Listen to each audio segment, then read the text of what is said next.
Boa noite, Barbacena, 2 de setembro. Está no ar o Jornal das 8.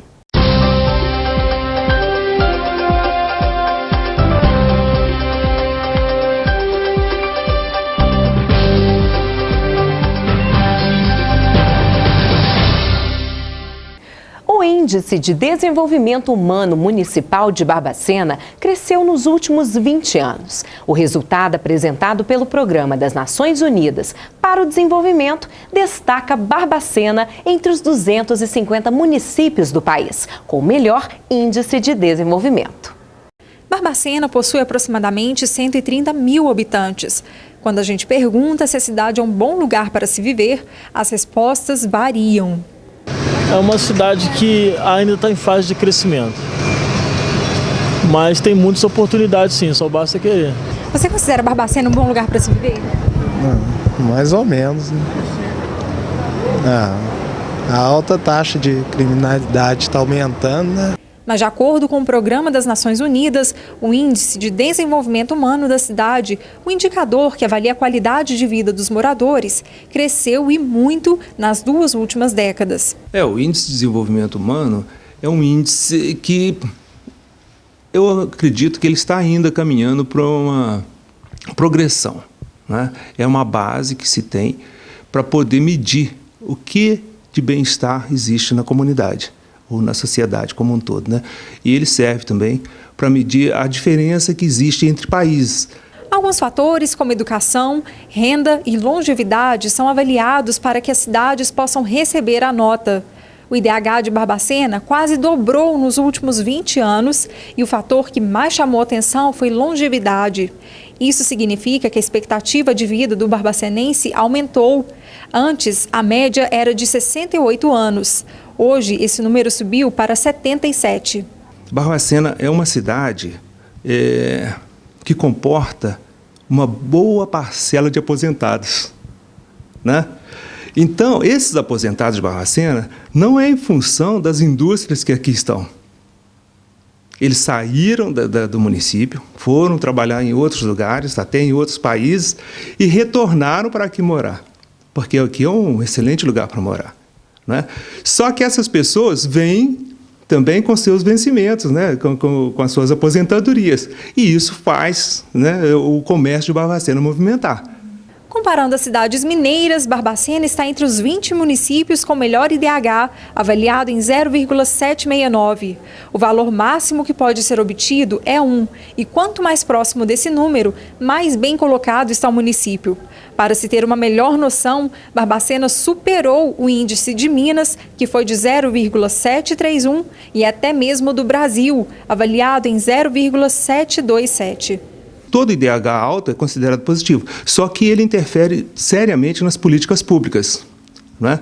Quando uma política pública tem como base o IDH, vai achar que esse é um patamar que se deve ser levado em consideração, né?